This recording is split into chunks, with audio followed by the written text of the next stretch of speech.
So let's look at different approaches to solve RC and what's the optimal one according to us. The first approach, I guess most of us would be trying one of these three approaches, and maybe would have tried multiple approaches at different stages of our life. First approach is reading the passage slowly, understand it completely, and then move to the questions and answer them. The problem with this according to us is that sometimes you might spend a lot of time to understand the passage, right? And then the whole point of understanding it completely, that you reread each line if you are not understanding it, and then you move to the questions, and there's a good chance that you forget where a particular point is. You have to recheck this passage, the relevant parts of it you have to recheck again, you check them again, because you would not be remembering word by word even if you read it slowly and understand it completely. The problem with this is that it's good that you understand the passage and go to answer the questions. That would help you to get the answers most probably correct. But the problem is that you spend a lot of time, and there could be a chance that the questions could be tricky and difficult as well, which means that you spend 5 to 10 minutes to read the passage, understand it completely, and then you realize that the questions are difficult, and most probably you might face the challenge of getting it correct. The second approach is jumping into the questions directly without reading the passage. So you see the question 1, you see, okay, this passage is talking about some words, so let me check where these words are in the passage. Okay, you read that particular part closely again and again and get the relevant points, and then maybe answer them. So this might work if the passage has most probably fact based specific detail based questions, okay, where you don't really have to understand everything in the passage, just read the couple of lines, and based on that you can just pick the right answer, which is a bit too much to expect. We will not see these type of questions in most exams, right? So it's much better to avoid this approach, especially if you get questions on main theme of the passage, summary of the passage, tone of the author, etc., which would be completely difficult to be attempted without reading the complete passage and get a gist of it. Final approach is read the passage quickly, right? Do not spend too much on the details trying to get each and every minute point being touched by the author.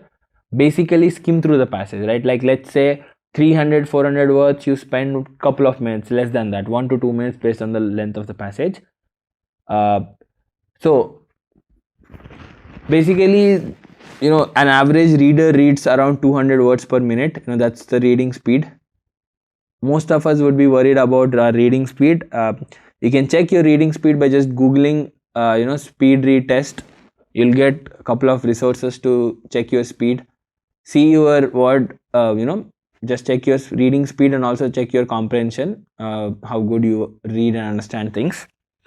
If you are too slow compared to this, right, I think that's where you have to be worried about it. You don't need to be somewhere around 400-500 words per minute to be really acing the reading comprehension questions, irrespective of what exam you're looking at. It's good to be around 200 to 300, but most important part is about your comprehension, understanding, percentage of understanding the content clearly. So skim through the passage. 300-400 words should take you around 1 to 2 minutes. Right, then jump at the questions, look at the question, and then you can easily go back to the passage and pick the relevant parts, because you have skimmed through, you got a gist of it, you got an understanding of what the passage is about and where the author has talked about so and so points. If the question is a specific detail based question, you can jump to that specific part in the passage, read it and read the details in depth right now, and then pick the right answer. If it is more on the gist of the passage, you can easily answer it in a much better way, because you have gone through the passage completely and got a good understanding of what the author is trying to talk about in the whole passage, right? If you have doubts, you can obviously reread it, but it's much better to go with this approach 3, where you skim through the passage completely, read it in 1 to 2 minutes, like if it's 300-400 word, if it's 600-700, maybe 3 minutes, then start looking at each question and then rereading the passage wherever it's relevant or wherever it's required, and answer the question, right? These two approaches are strongly not recommended by us. We strongly recommend you to go with the approach 3. It will work for you irrespective of how much time you have for a particular exam. unless until you're super confident that the passage questions are straightforward, I just need to pick the relevant parts. Even then, just skim through in a minute so that you understand where you can find the specific words or specific details being discussed, so that you can check the questions and answer them accordingly.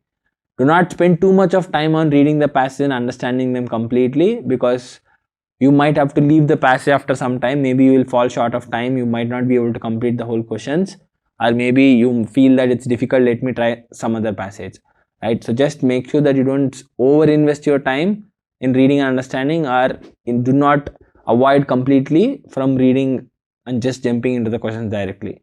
Pick the approach 3. Try this approach yourself for 2 to 3 sets, and slowly, if you are not convinced, and I guess you will be slowly convinced on the impact of this approach.